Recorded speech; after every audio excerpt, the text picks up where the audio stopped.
Chapter 16. Kathy Bears Her Heart to Nellie. I went into the kitchen and sat down to lull my little lamb to sleep.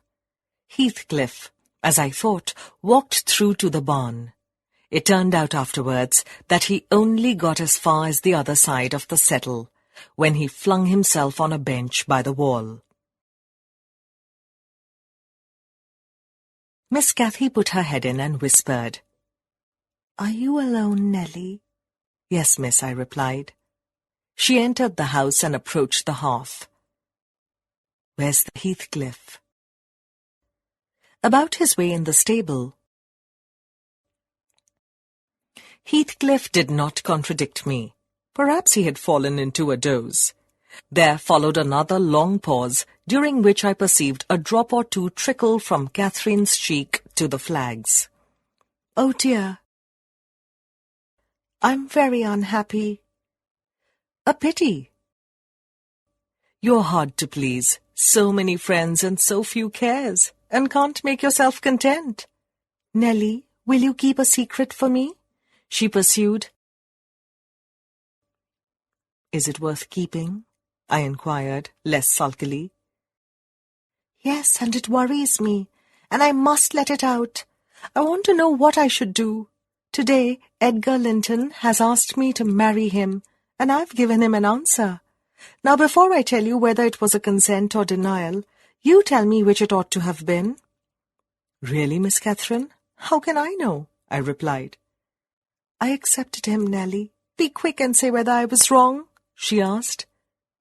"Do you love Mr. Edgar?" I asked. "Who can help it?" "Of course I do," she answered. Then I put her through the following catechism.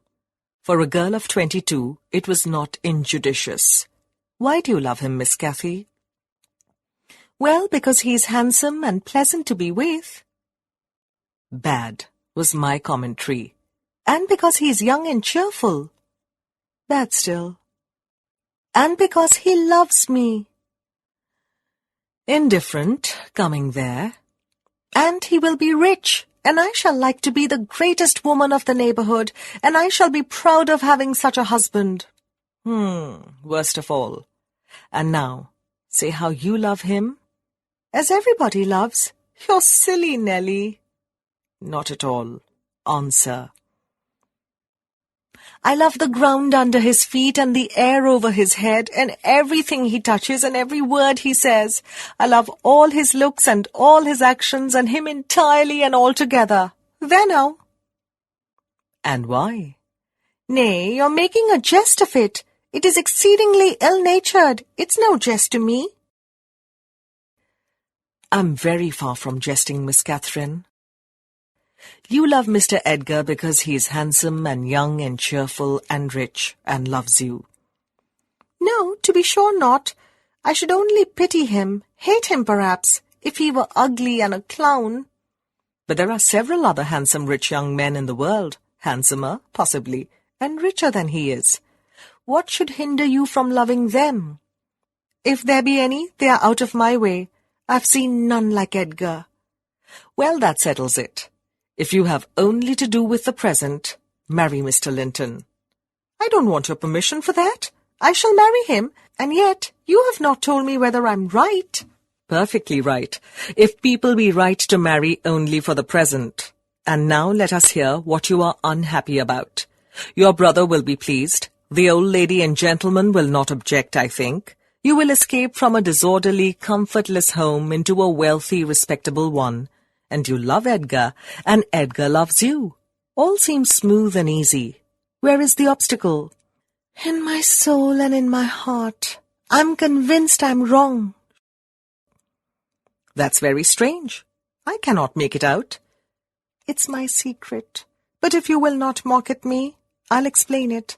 I can't do it distinctly, but I'll give you a feeling of how I feel.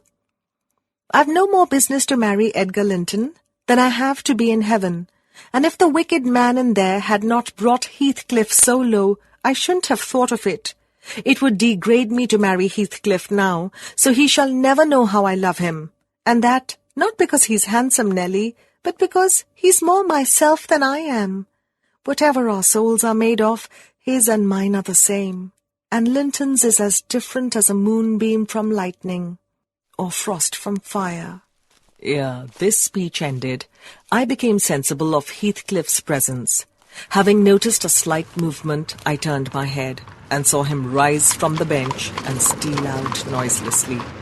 He had listened till he heard Catherine say it would degrade her to marry him, and then he stayed to hear no further. I started and bade her hush. Joseph is here.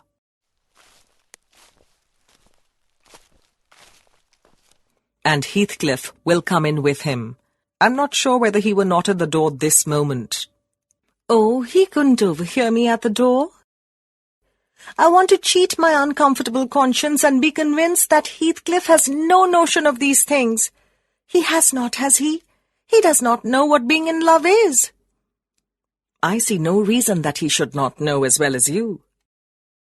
And if you are his choice, he'll be the most unfortunate creature that ever was born. As soon as you become Mrs. Linton, he loses friend and love and all.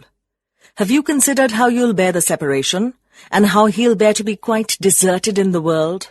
Because Miss Catherine— He quite deserted. We separated, she exclaimed with an accent of indignation. Who is to separate us, pray? They'll meet the fate of Milo. Not as long as I live, Ellen, for no mortal creature. Edgar must shake off his antipathy and tolerate him at least. He will, when he learns my true feelings towards him. Nelly, I see now you think me a selfish wretch. But did it never strike you that if Heathcliff and I married, we should be beggars? Whereas if I marry Linton, I can aid Heathcliff to rise and place him out of my brother's power.